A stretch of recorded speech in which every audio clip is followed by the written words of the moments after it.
I told you that we were going to visit Paramount and talk about a silent film star who became a screenwriter when Talking Pictures halted her career, you'd probably think, oh, this must be a tour about the brilliant film Sunset Boulevard, but no.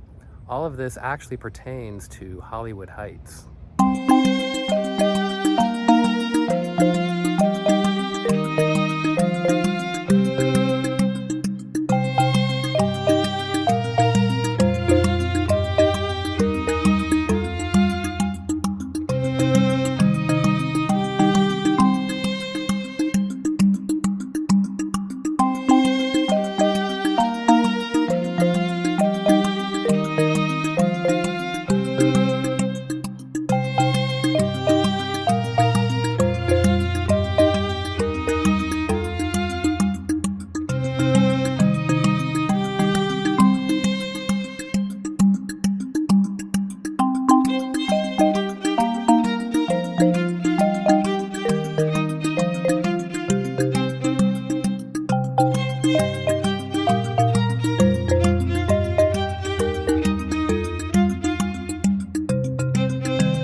I'm not exactly sure what the rules are or the laws are when it comes to house renovations and still maintaining that it was built in, say 1923, because that is when both of these houses claim they originated.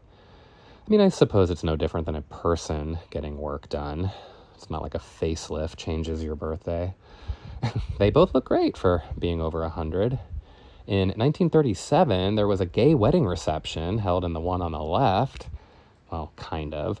A man named Cassius Mason Gay married a Betty McKeon, making her Mrs. Betty Gay. Wow, if any of you want to do drag and need a name, consider that my gift to you. It's yours. Aldo Franchetti also lived here, a composer and an opera conductor who gave opera lessons right out of this house when he was living here in 1939.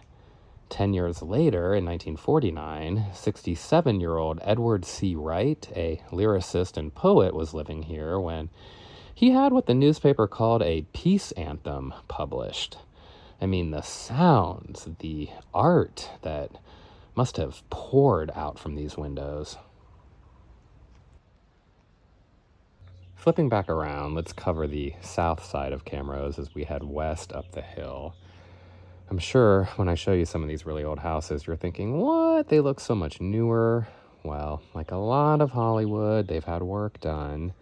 And this White House on the Theo Wilson Square corner, built in 1957, is a really great example of one that looked like it was from 1957 up until very recently. It had this great 50s wall made out of rock and this wood panel front that really screamed the era. But as you can see now, it's so crisp and fresh and updated. And honestly, I can make a case for both versions. I like them both. The house right next to it, it claims a birth date of 1926, the same year of the Chrysler automobile that its first resident tried to sell.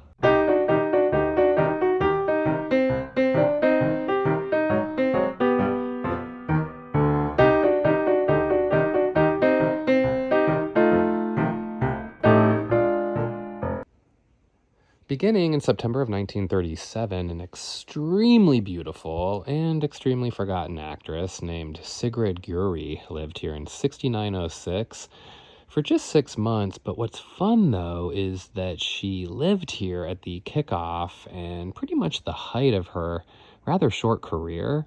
She had only arrived in Hollywood the year before, 1936. Sam Goldwyn, the G in MGM, Metro-Goldwyn-Mayer, also known as one of Hollywood's very first producers, one who was known to make stars, proclaimed Sigrid Gurie his latest discovery, calling her a Norwegian garbo. Well, there was a lot of hoopla about it, and in 1937, she filmed her very first role, the female lead opposite Gary Cooper in The Adventures of Marco Polo. Well, it turned out to be one of the biggest flops of both Cooper's and Sam Goldwyn's careers. Most of the reviews, though, they blamed the casting of Gary Cooper over a more swashbuckling action actor like Douglas Fairbanks. Sigrid's role, it wasn't even that worthy of much. She was just kind of there to basically react to Gary. Then she had the most unfortunate undertaking any actor could ever have to endure by appearing on screen in the same movie as the beautiful, well, Hedy Lamarr. 1938's Algiers, also starring Charles Boyer. Now, if I had to rank the most beautiful people in the world, Ms. Lamarr would definitely be in the top tier for sure. I mean, how could anyone even look at themselves on screen next to her? But real quick, I read a book once about her a long time ago, and it stated that her parents pronounced it Haiti. Now, Lamar was a stage name, but they apparently called her Haiti from birth, but it just got pronounced Hetty so often by so many people over the years that she herself just went with it. But there's this ridiculous part of me that still loves to call her Haiti. Anyway, see, she always manages to pull focus away from everyone else. This isn't even about her. This is about Sigrid. Algiers, it did well, but it didn't make Sigrid a star.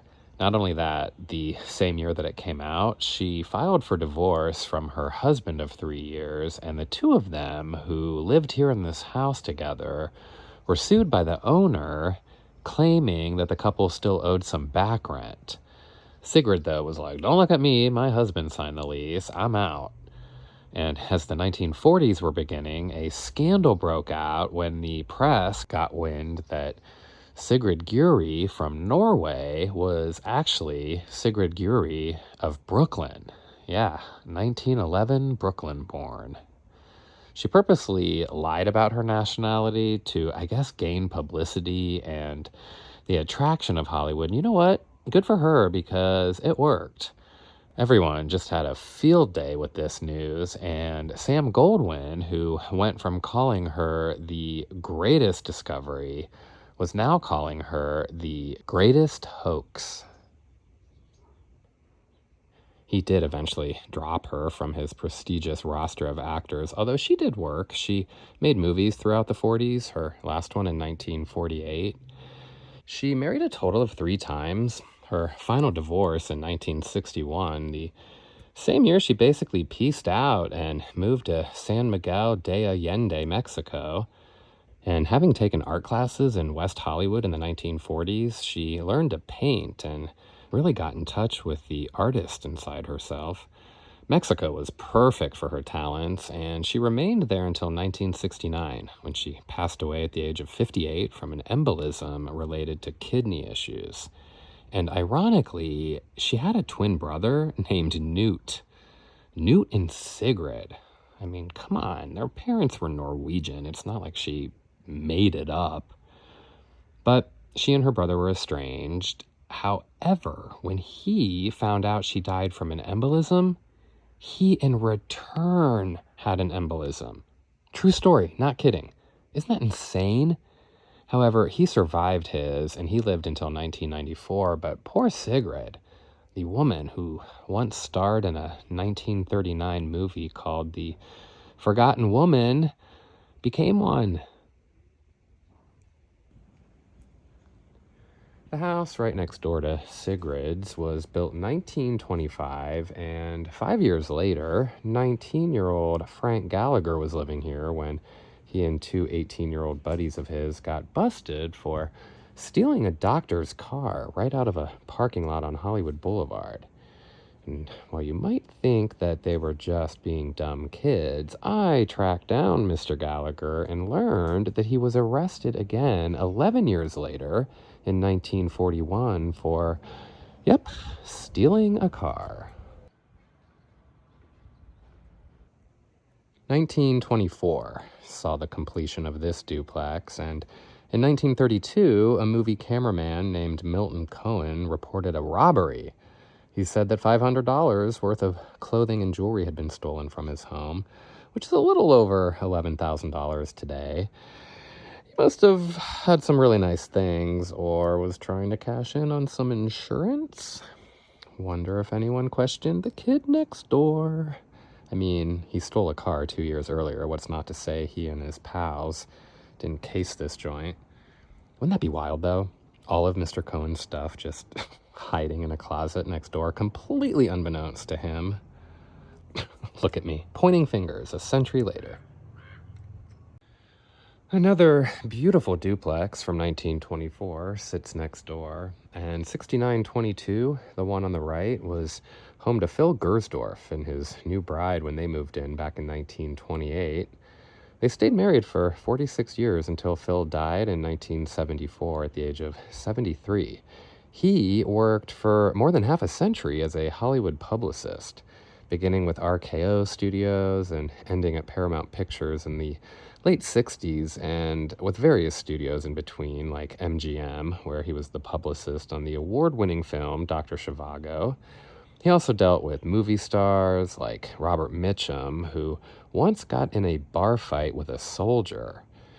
He also probably worked overtime when it came to the notorious epic Cleopatra, starring Elizabeth Taylor. That film was just plagued with all sorts of issues. Publicists, the unsung heroes or villains, depending on who you talk to. 6920, the unit on the left, that was home to the Dagseth sisters, Anna and Emma. Oh, you remember them? They had that cute little boutique we all just loved called the Francine Hat Shop. Oh, come on, it stayed open for 34 years. Don't you remember it opened on Wilcox Avenue in 1922? Then they moved it in 1941 to Hollywood Boulevard before finally closing in 1956. Oh, yeah, they were so popular, selling all sorts of fun, stylish hats. Oh, remember our dear friends from my Whitley Heights tour, Phyllis Haver and Viola Dana? Oh, they just loved shopping at the Francine Hat Shop. All of Hollywood was very upset in 1956 when the sisters decided to close up shop and travel to Norway, their birthplace. A lot of Norwegians on Camrose.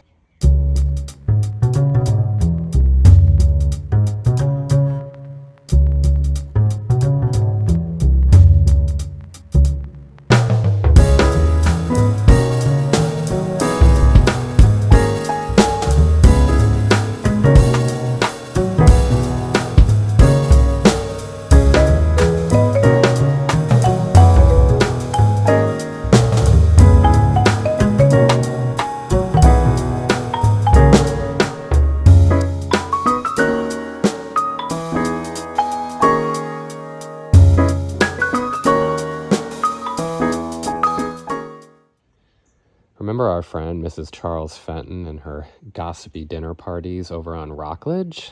Well, I bet she had a field day talking about neighborhood lush Lloyd Luckham, who was living in this 3-bedroom house in 1926. Shortly before Christmas time, Lloyd was driving near the Hollywood Bowl when he crossed lanes, barreling right towards a cop on a motorcycle. Luckily, though, Officer Vic Negan jumped off in time, but Lloyd's massive automobile actually ran over and crushed the motorcycle. Then he apparently fled the scene. Some witnesses chased him down and they overtook him.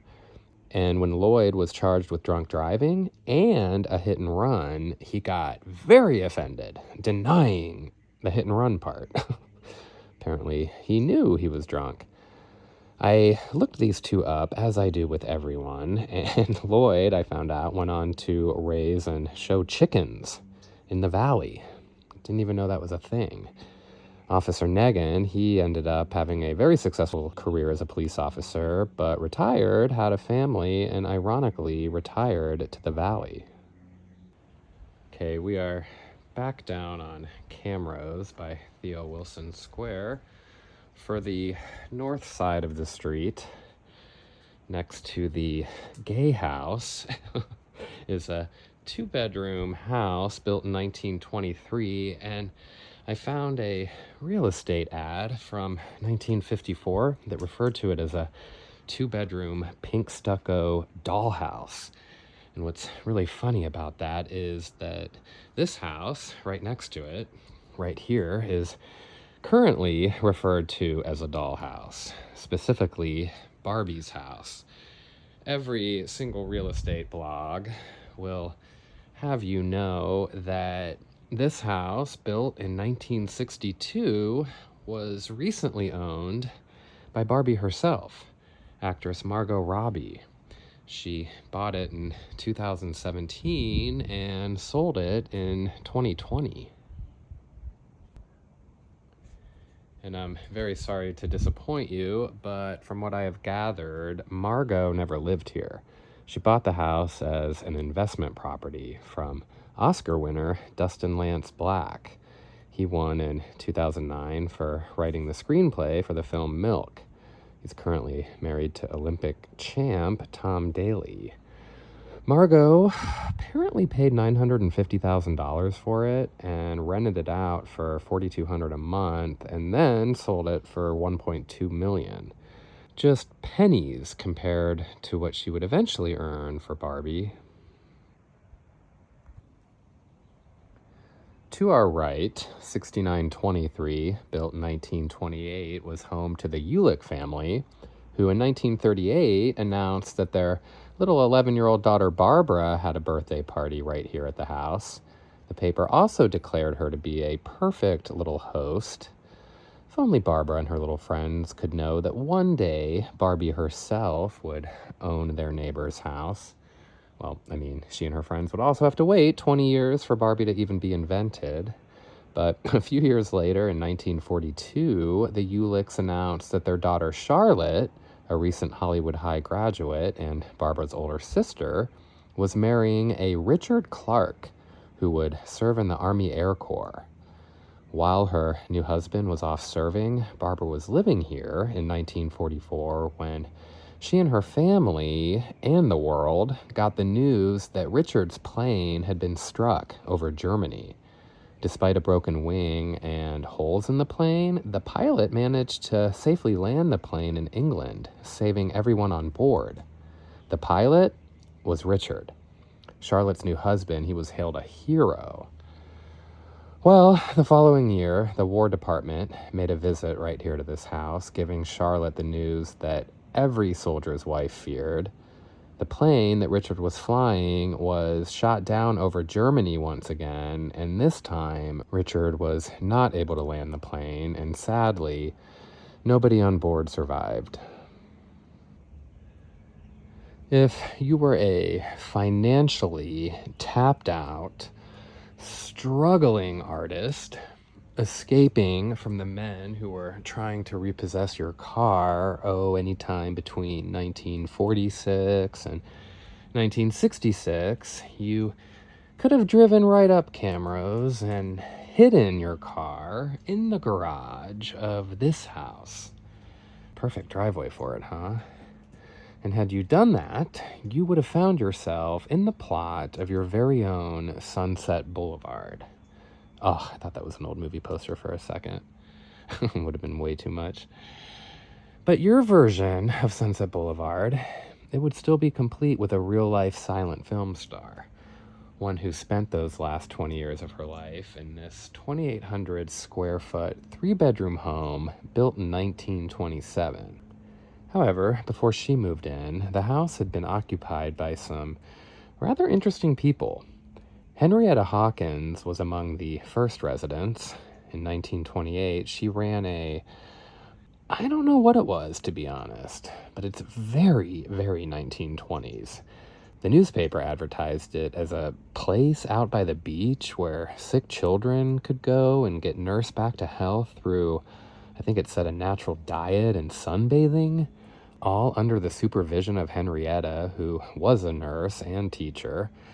She also lectured about this lifestyle at all sorts of places throughout Hollywood. In 1936, Andreas de Segurola was living here when he married Maria Gutierrez Bidlake, the niece of one of Costa Rica's former presidents. She was also the widow of a North Dakota senator named John Bidlake. Andreas, he was an actor and an opera singer. The two, they resided here after their honeymoon to Costa Rica. He was 58 and she was 46. They had actually met 20 years earlier when he was a star at the Metropolitan Opera in New York, and she was a frequent ticket holder. While living here, Andreas gave voice and singing lessons out of his home studio, and among his prized students was actress Deanna Durbin. If you don't know who Deanna Durbin was, she was huge. We are talking hands and feet at the Chinese Theater, a star on the Walk of Fame, even a juvenile Oscar, a category that doesn't exist anymore. Her first film appearance was in a short film called Every Sunday alongside Judy Garland. She auditioned for Snow White, but we know which Hollywood Heights resident landed that role. Deanna's voice was considered too old. She was 15. She ended up signing a contract with Universal Studios. Andreas here was employed as a teacher at Universal, so they paired the two of them up, and he coached her into a very, very, very successful musical film star. Her movies, they did so well for Universal that the fledgling company was spared from filing bankruptcy. She received her Oscar in 1938, and she went on to have some mild success as an adult star, but ultimately retired from the screen for good in 1948. Deanna, she only took lessons in this house. Otherwise, I would go into a bigger story on just how absolutely huge she once was. She wasn't just a film star either. She was a recording artist with over 50 songs to her name. And if you've ever visited the Anne Frank Museum in Amsterdam and seen the family hideout, you've seen two photos of Deanna Durbin taped to the wall. Anne Frank was one of her biggest fans, and the photos actually still remain on the wall today. Deanna's legacy, I don't think, has stayed as bright as her rivals, Judy Garland and Shirley Temple, though. She died at the age of 91 on April 17, 2013. As for Mr. de Segurola, he rode that Deanna Durbin wave as long as he could. Her name, along with 20 years at the Metropolitan Opera, allowed him to teach and teach and teach right out of this house before he eventually moved back to his home country of Spain, where he died on January 23rd, 1953, at the age of 78. A familiar sight at first-night musical events here in Southern California is a handsome elderly man who always has a ready smile for his countless friends. With his usual affable cooperation, he has consented to take part in this recorded interview on this Monday, December 2nd, 1946. I'm proud to present Maestro Andres de Segurola. Thanks, Mr. Rhines. I'm very happy to be here with you. And, Maestro, tell us, what is your favorite of your own recordings? Well, you put me on the spot. But I may say that my colleagues consider the Vir Raviso from the opera La Sonnambula good singing and good recording, considering that it was made in 1904, if I well remember, in Italy. Well, suppose we listen to it again right now and judge for ourselves. Well, I hope that I will not be ashamed of it.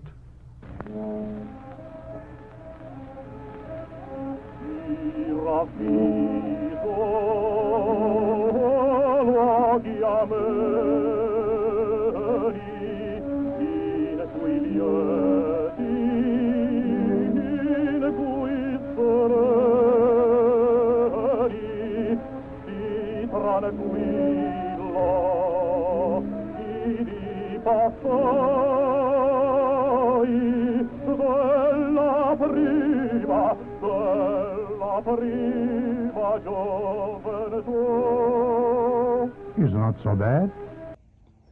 But back to our silent film star, Seena Owen. She was born on November 14th, 1894 in Spokane, Washington, and at 21, she began starring in silent pictures. 1 year into her career, in 1916, she filmed D.W. Griffith's Intolerance, alongside Lillian Gish in what was to become one of the most successful and influential films of all time. In 1995, the Vatican called it one of the most important films of all time. Seena, she even met her husband on that film, an actor named George Walsh. They divorced in 1924, and by that time, Seena had starred in several silent films and had given birth to their only child together, Patricia Walsh. That same year, Seena got a divorce. A very mysterious death happened in Hollywood, and Seena's involvement really makes it a mystery within a mystery. The death of filmmaker Thomas Ince. If his name is even remembered today, it's for the circumstances surrounding his death, which is crazy considering he made not one, not two, not even 500, but 800 films in the span of his career. He was up there with D.W. Griffith and Max Sennett. In fact, the three of them even formed a studio together. The Culver Studios now sit in its location. But back in 1924, media tycoon William Randolph Hearst threw a 44th birthday party for Thomas Ince on his yacht.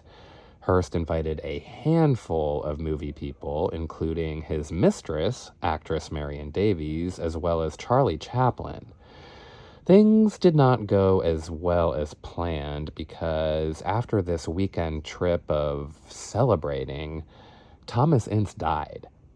The official ruling was heart failure, but gossip rumors and speculation have been circulating for years about what really happened. It all started upon their return. The newspaper declared in the morning edition that Thomas Ince had been shot on Hearst's yacht. Well, that story vanished from the evening edition and was never reported on again. However, Charlie Chaplin's assistant reported that he saw Ince being taken off the yacht on a stretcher, bleeding from the head. Others, including Ince's own wife, said that no, he left the yacht alive and traveled by train back to Los Angeles, where he died from heart failure. Well, why such discrepancies, and why did this story get so twisted? Well, who controlled the media? Mr. Hearst. In fact, the biggest rumor going around, the one that still persists to this day, is that Hearst shot Ince, mistaking him for Charlie Chaplin, who Hearst thought was having an affair with Marion Davies. Well, nothing ever came of it. The official ruling of heart failure stood. But years later, Marion's nephew, he kept the rumor alive, insisting that his aunt told him that Ince had been shot. Well, he relayed the details to Orson Welles, who years later recounted the story for film director Peter Bogdanovich, who in turn made a movie about the whole thing, 2001's The Cat's Meow, starring Kirsten Dunst as Marion Davies. Jennifer Tilly, Joanna Lumley, and Carrie Elways are also in it, but you know who's not? Anyone playing our friend Seena Owen, and there should be because she was on the yacht. The papers, for the first few days after Ince's death, all mentioned that Seena was on board the yacht. But then, as the story circulated and rumors began, Seena's name gradually disappeared from the story.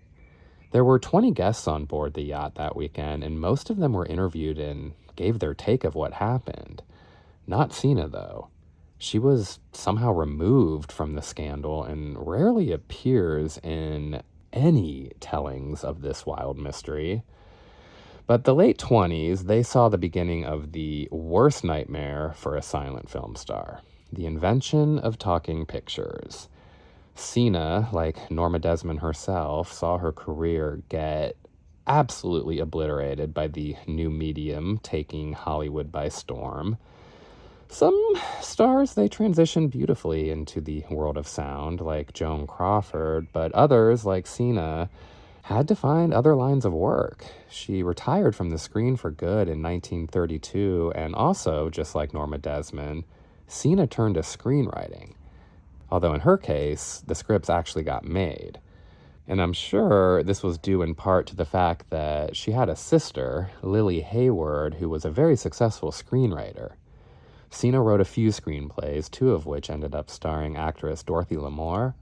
She wrote up until 1947, the year after she moved into this house, a 3-bedroom, 2,800 square footer built in 1927. Seena's sister continued writing for film and TV. Her biggest hit was 1959's The Shaggy Dog, starring Fred MacMurray. Seena, she spent the last 20 years of her life here in this house, and I have no idea if she was eccentric like Norma Desmond or even watched any of her old pictures, but if there was ever a house that looks like it once belonged to a silent film star, I think it is this one.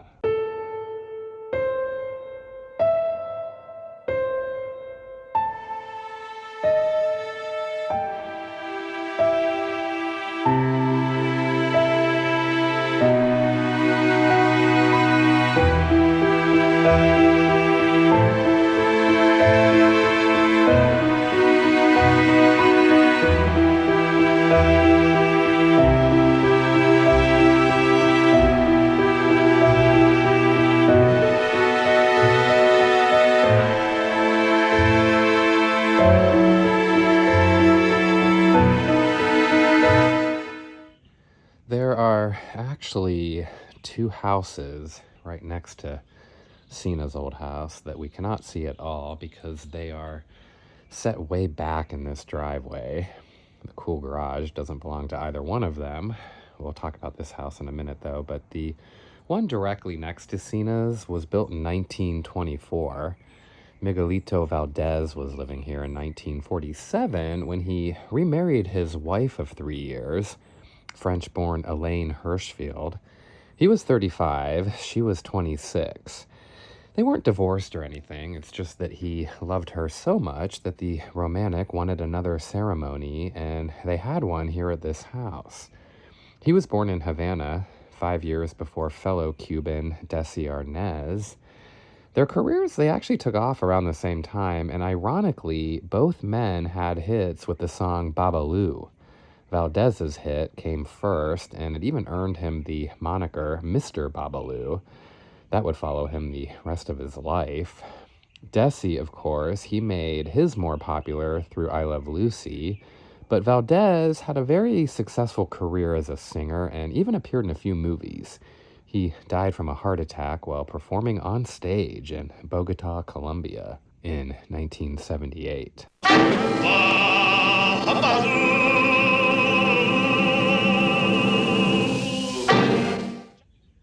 The one that sits even further back and curves to the left, that was built in 1925, and an actress named Eleanor Dale was living here in 1957 when the newspaper did a human interest piece on people in LA who were using this new experiment called Park and Ride. You park your car in Hollywood, specifically at the Hollywood Bowl, and then take a 15-minute non-stop shuttle downtown. Apparently, traffic and parking was so bad downtown that this was the solution that everyone was looking for. One of those riders was Eleanor Dale, and they listed her as a wannabe actress, but don't worry, they also said she was pretty enough to make it. I wouldn't say she exactly made it, but you know me, I tracked her down through the Screen Actors Guild to see if she ever worked, and she actually did 2 episodes of a television show called Highway Patrol. She filmed one right after the article came out, and then one the following year in 1958, but I wasn't able to find out whatever happened to her, and who knows, maybe that's because she's still alive? I'm not sure. All right, so in this beautiful house with the gorgeous landscaping, built in 1926, lived Fayette Thomas Moore, who in 1955, at the age of 70, committed suicide by shooting himself in the head in his parked car, just like George Nigro over on Broadview Terrace. I mean, what is with the men of Hollywood Heights shooting themselves in their heads in their cars? I'd start a serial killer rumor had their deaths not been 14 years apart. Moore, he was a producer. He then became the business manager for Rudolph Valentino, as well as Mary Pickford before retiring. He actually shot himself one street over, and I'll show you where a little later. Based on what I said earlier about that one modern house back on Glencoe Way, you would probably think that I would hate those two orange townhouses up there, built in 1987 by the Koning Eisenberg architecture firm out of Santa Monica, but for some reason, I don't. I don't know, if you're going to put something modern in Hollywood Heights, I feel like that spot is kind of perfect, and unlike that one house, I see some artistic merit in these. They're bold, they're bright, they're fun, but we're actually going to talk about this house, built in 1924. Among the very first residents was Hollywood High graduate Irma Olsen Seffer, who made a name for herself due to her incredible talents on the piano.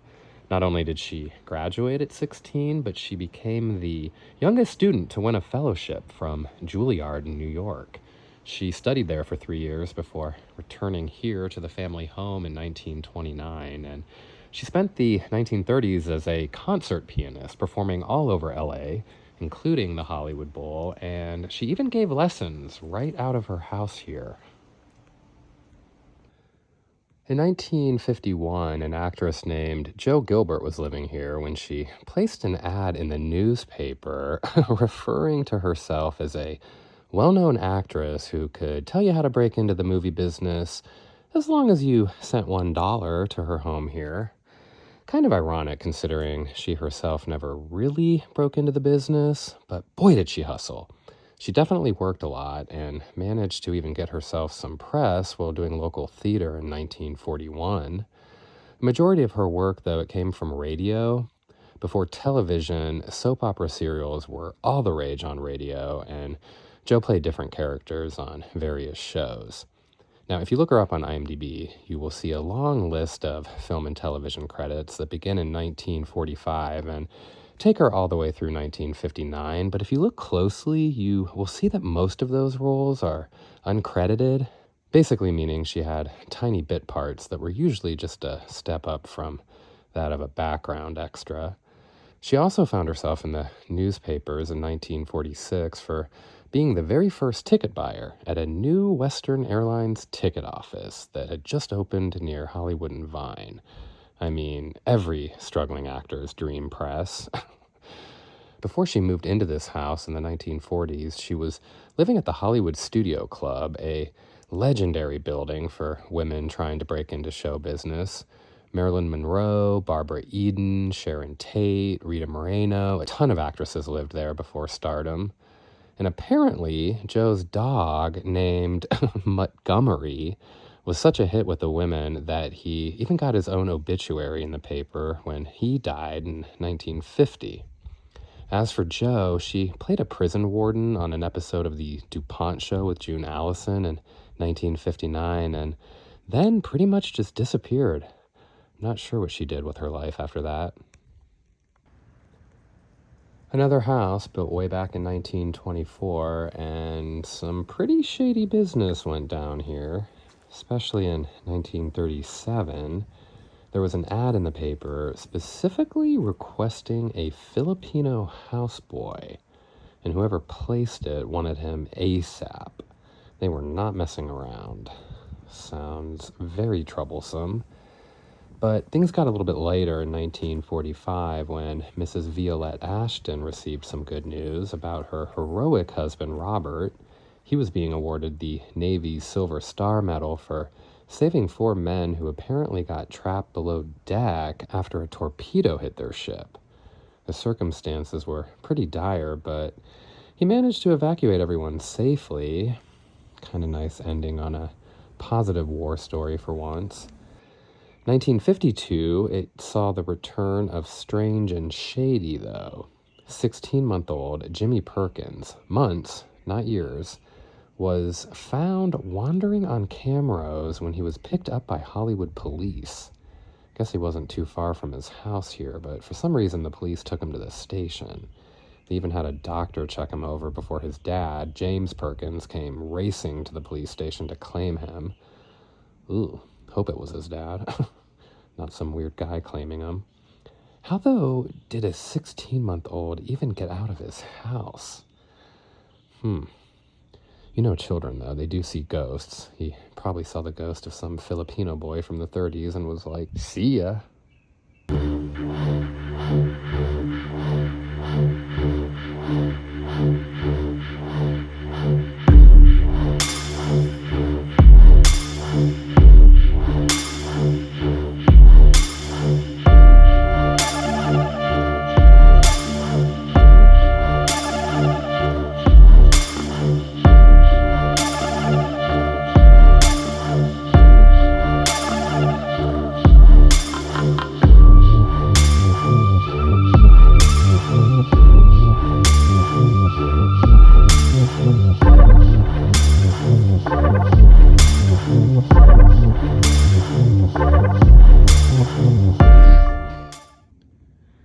right, it's about to get pretty dark because 2 years after these townhouses were built, on Wednesday, July 26, 1989, a very gruesome discovery was made right next door in this charming little house built in 1925. The owner was renting it out, and when her tenant didn't get back to her about something important, she grew worried and had someone check on him. Ugh, the poor person to do so must have just been horrified when they entered the house because they found the tenant stabbed to death at the bottom of a stairwell in the home. He was a 29-year-old music composer and producer named Doug Tim. He had actually been stabbed to death the Friday before in what police described as a robbery. Wasn't your usual robbery, though, because Doug had supposedly befriended the couple responsible for this heinous crime and had invited them into his home. That's all according to the couple, though. They had apparently just moved here from Hawaii, and when they found out that Doug's home was filled with all sorts of very expensive recording equipment, they made their move.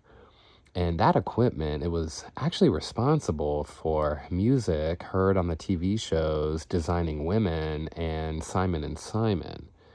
Not only did he compose for those shows, but he also worked on some really fun 80s movies like Streetwalkin' in 1985, where Melissa Leo, long before her Oscar win, plays a high school dropout turned hooker, of course. He also worked on 2 fun horror movies, Terror in the Isles in 1984 with Nancy Allen and Donald Pleasance.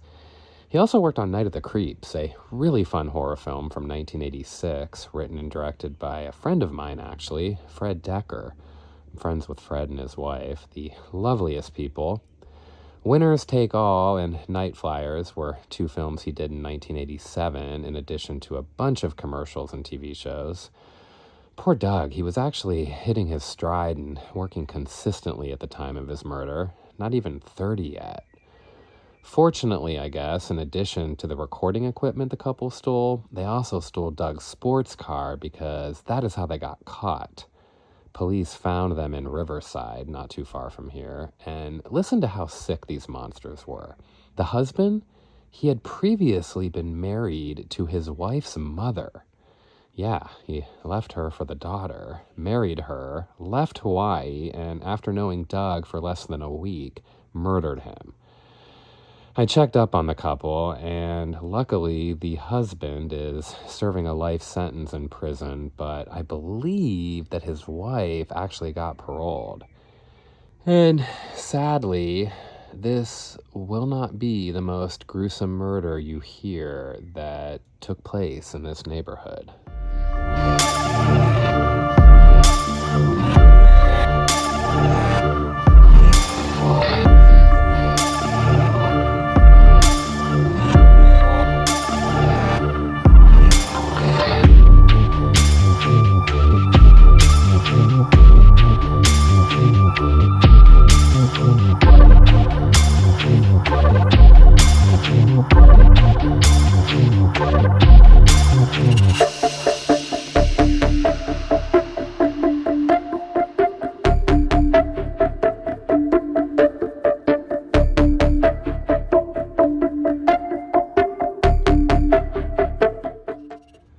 Straight ahead, we have another 100-year-old duplex from 1925, and in 1939, Opal Bacon was living here.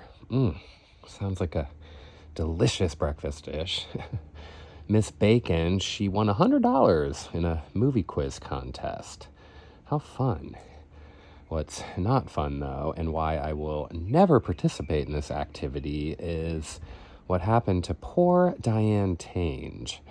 In 1951, she and her 9-year-old twin brother, Dennis, were photographed in the newspaper when their mother became the very first sign-up in a citywide drive recruiting volunteers for civil defense. The family was living here at the time, and the twins, they appeared in the newspaper a few more times over the years for their charitable work done through their church. But when Diane was 20, she tried skydiving for the first time, and she plummeted to her death because her parachute did not open.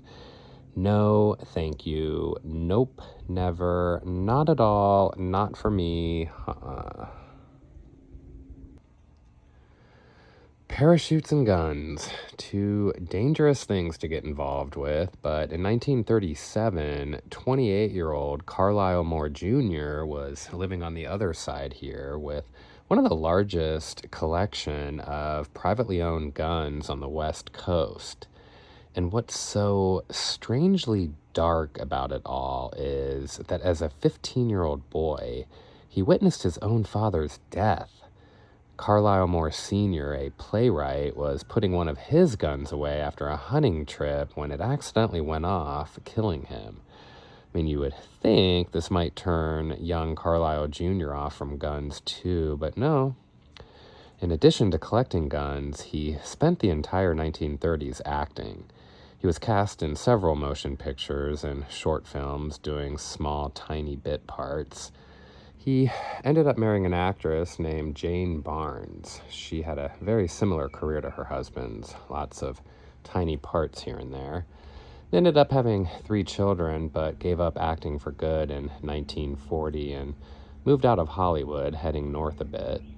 Carlisle, he died at the age of 68 in 1977, and Jane, she died in 1998 at the age of 83.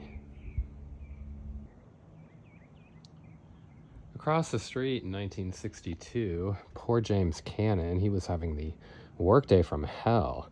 He worked at the Red Raven restaurant and bar down on Melrose Avenue while living in this multi-unit home built in 1955 when a man called to make reservations for 25 people, but he wanted to see the space first before committing, so James and 2 other co-workers let the guy in before they opened, only to end up on the floor after the man pulled a gun and instructed them to lay there while he cleaned out the safe.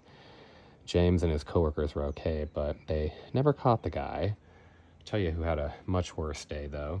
Mrs. Dorothy Priestman. She was living up here on the left in 1936, the same year her house was built.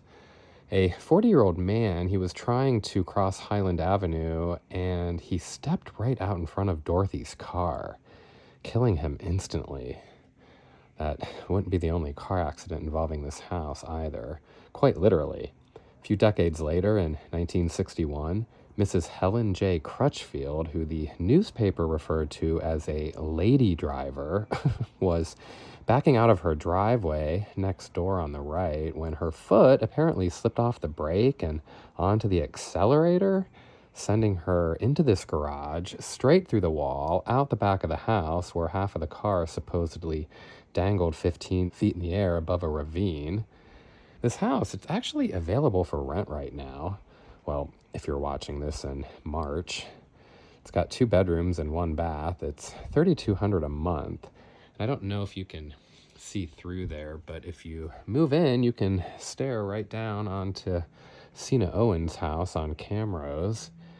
Had Mrs. Crutchfield's car gone completely through the house, it would have landed on top of where Joe Gilbert and Irma Olsen Seffer lived. Also, I never buy the my foot slipped off the brake and onto the accelerator bit. That seems a little sus.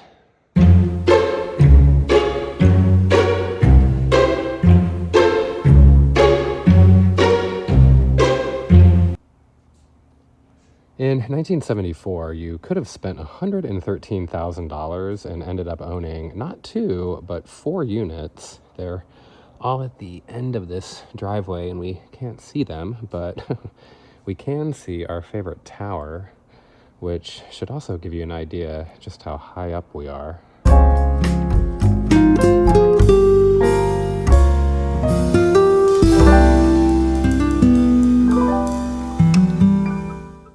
Another newspaper contest winner, Mrs. Claire Sodden, was living across the hedges behind that little brown door in 1945 when she won 2nd place in an article writing contest. Her prize was a $25 Victory War Bond.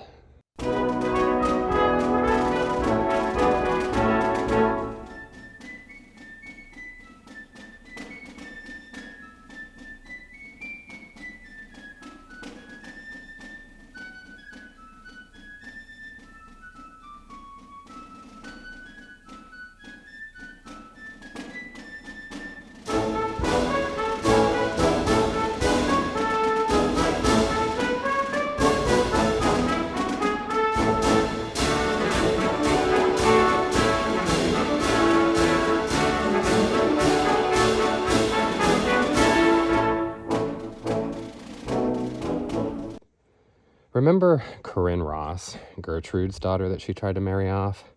Well, forget about her, because it's time to meet a new Corinne Ross. Same name, different person. This Corinne Ross was older and shadier. 74 years old, she had a grown daughter, and together they were con artists. In 1953, they were living in 2047, which had only been built 3 years earlier, when they scammed a man out of $4,700. That's a lot of money back then. They got half of it before he caught on and eventually sued them. Well, this didn't seem to change Corinne, because a year later, in 1954, she was arrested in Beverly Hills for writing bad checks. Caught in a woman's dress shop. Ooh, that'd be a great title. Caught in a Woman's Dress Shop, the Mrs. Betty Gay story.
I would love to get inside this house and see what kind of ridiculous view they must have.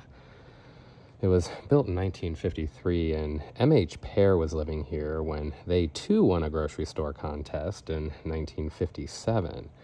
For those of you not familiar with LA, one of our biggest grocery store chains is called Ralph's, and the prize they were giving away back then was a mountain of groceries.